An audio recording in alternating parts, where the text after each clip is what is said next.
C'est une ironie, car l'histoire que je vais vous raconter sera tout l'inverse de drôle. Il était une fois dans le monde merveilleux des psychopathes, mégalomanes et autres sociopathes en tout genre, une fille aux couettes totalement tarée, un croco-bouffeur d'hommes, et un clown anarchiste plus que dérangé. Donc préparez vos armes blanches et vos pulsions sadiques, car nous allons explorer l'aspect sombre, dégueulasse et chaotique du cinéma d'aujourd'hui. Et si ça vous plaît pas, bah je vous Harley Quinn la gueule.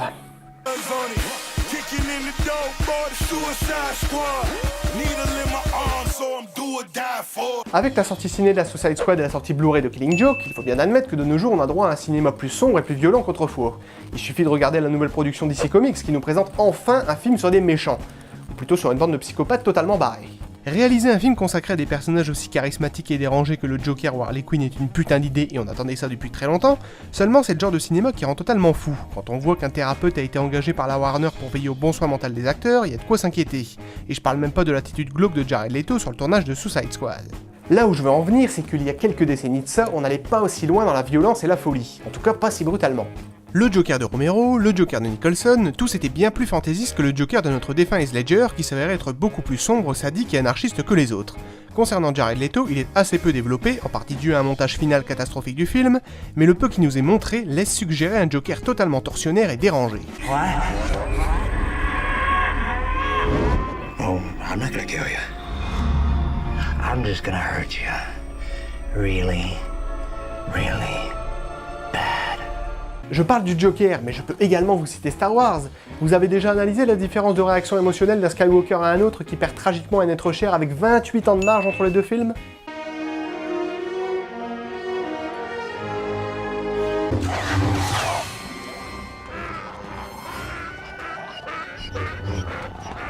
Oui, bon, vous allez me dire, c'est pas le même personnage. Luke c'est un gentil, Anakin c'est un méchant, ok.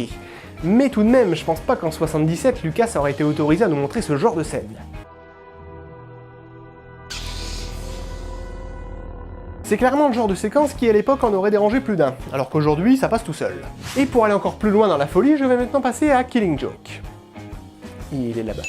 En voilà un qui repousse vraiment les limites de l'atrocité. Batman The Killing Joke est adapté du roman graphique du même nom, sorti en 1988 et écrit par Alan Moore, l'auteur de Watchmen et V pour Vendetta. Autant dire que le monsieur aime les univers intellectuellement complexes. Killing Joke, quant à lui, est un comics qui met en avant la psychologie sadique et dérangée du Joker. Dans cette histoire, le Joker s'échappe une fois de plus de l'asile d'Arkham, mais cette fois au lieu de s'en prendre directement à Batman, il va s'acharner le plus sadiquement possible sur Jim Gordon et sa fille Barbara. Voilà pour le pitch de base. Pour le reste, je vais forcément devoir spoiler, donc si vous n'avez pas vu Killing Joke, voici les minutes de début et de fin des spoils. Let's go. C'est bel et bien dans ce comics que Batgirl, alias Barbara Gordon, termine en chaise roulante à cause d'un tir du Joker. Et comme si ça suffisait pas, ce psychopathe va littéralement la mettre à nu, faisant profiter son appareil photo d'une jeune innocente agonisant sur le sol. Une situation quand même bien glauque. De là à ce que ça se termine à la manière d'Irréversible, il n'y a qu'un pas. Bien sûr, ça ne s'arrête pas là, puisque les photos prises par le Joker serviront à torturer psychologiquement Gordon afin de le rendre dingue. Mais pour quelle raison fait-il tout ça? Bon, vous allez me dire aucune, puisqu'il n'a pas de but. Mais avec la suite, on réalise que les sévices psychologiques qu'il inflige à Gordon ne sont pas si éloignés de ce que le Joker a vécu par le passé.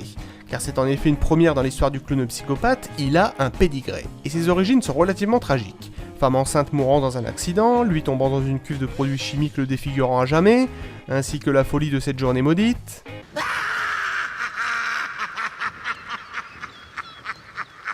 Et c'est précisément là que je trouve la chose très intelligente, puisque tout le concept de Killing Joke se base sur une seule mauvaise journée peut tout changer. Une seule mauvaise journée peut vous faire basculer dans la folie la plus totale. Et le pire dans tout ça, c'est que là où le Joker échoue avec Gordon, il le réussit avec le Chevalier Noir.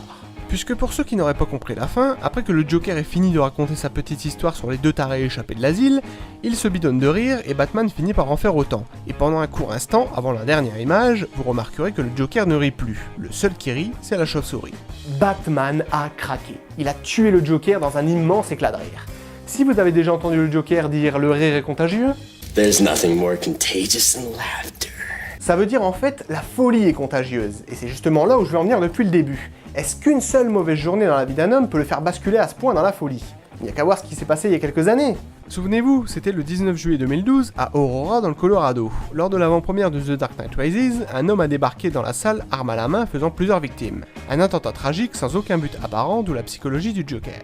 Ce jour-là, la ville d'Aurora a vraiment souffert. Même Hans Zimmer a composé un dérivé musical du film en hommage aux victimes.